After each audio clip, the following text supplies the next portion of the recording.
Hello dear students. Today we would be studying history chapter number 8, the Mauryan Empire. Introduction. Between the years 322 BC and 185 BC, India saw the growth of large and powerful empires.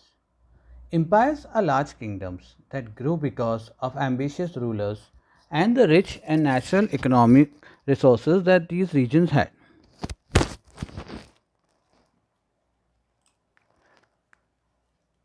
Chandragupta Maurya. Chandragupta Maurya was the founder of the Mauryan Empire. His rise to power comes with the help of the most trusted minister and chief advisor Chanakya, also known as Kautilya in 321 BCE. He conquered his conquest of Patliputra established a strong base for the Mauryan Empire. We know about the reign or the time of Chandragupta in great detail from the Greek ambassador Megasthenes in his book Indica, who visited Chandragupta Maurya and stayed with him for many years. Chanakya.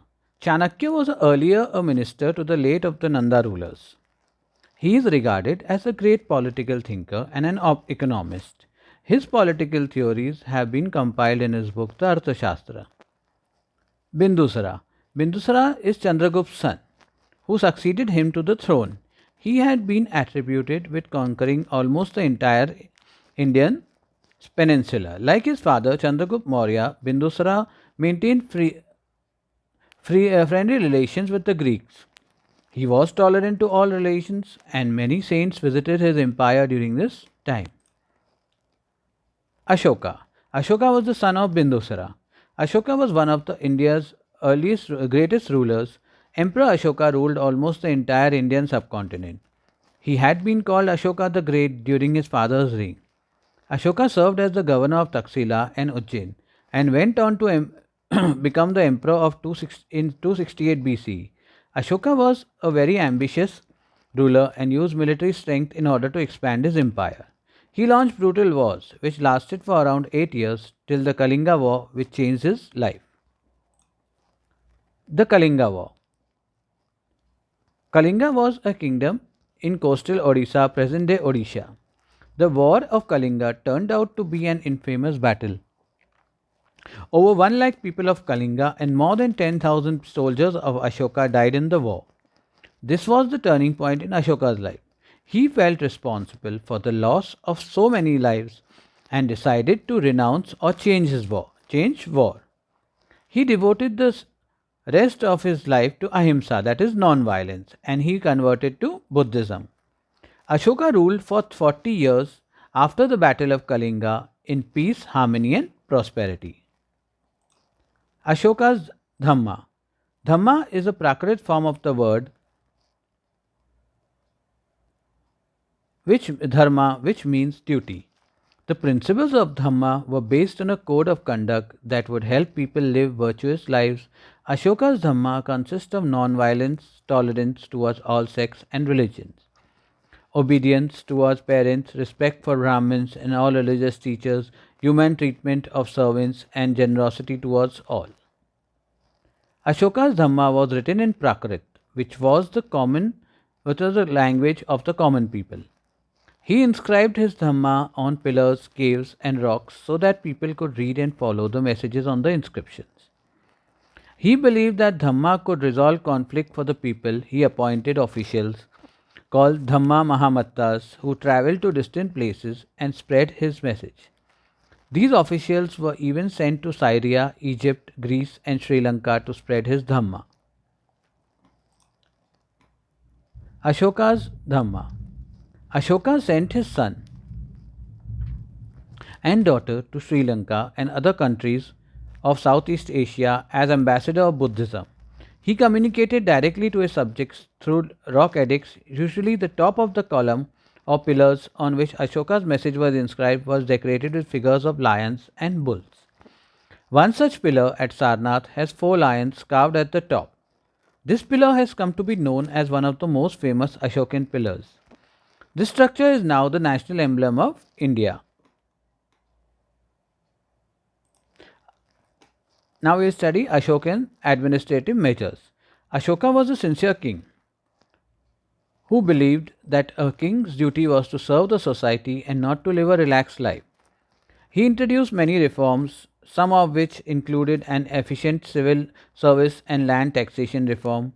During Ashoka's reign, cities and villages were protected by walls. Ashoka's messengers used specially built tunnels to move safely and quickly. Ashoka did a lot for the welfare of the people. He built roads, rented houses and universities.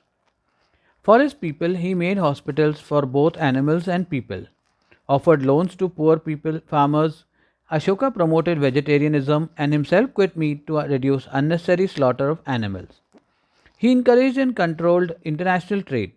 He boosted agriculture with revolutionary ideas and improved the system of drainage and irrigation. Mauryan administration. We come to know about the Mauryan administration from Chanakya's Arthashastra. He gives us information about the Mauryan Empire and other rules of governance from it. We learn that the empire was divided into four provinces, each under a prince. The provinces were divided into districts, and these districts were further divided into villages. At the province level, the prince was assisted by ministers. Some of the functions undertaken by the district level were the review of the land, maintenance of law and order, and collection of taxes. Here, the district head was assisted by junior officials. At the village level, the headman looked after the land records and assisted the district officials pertaining to the matter of the village.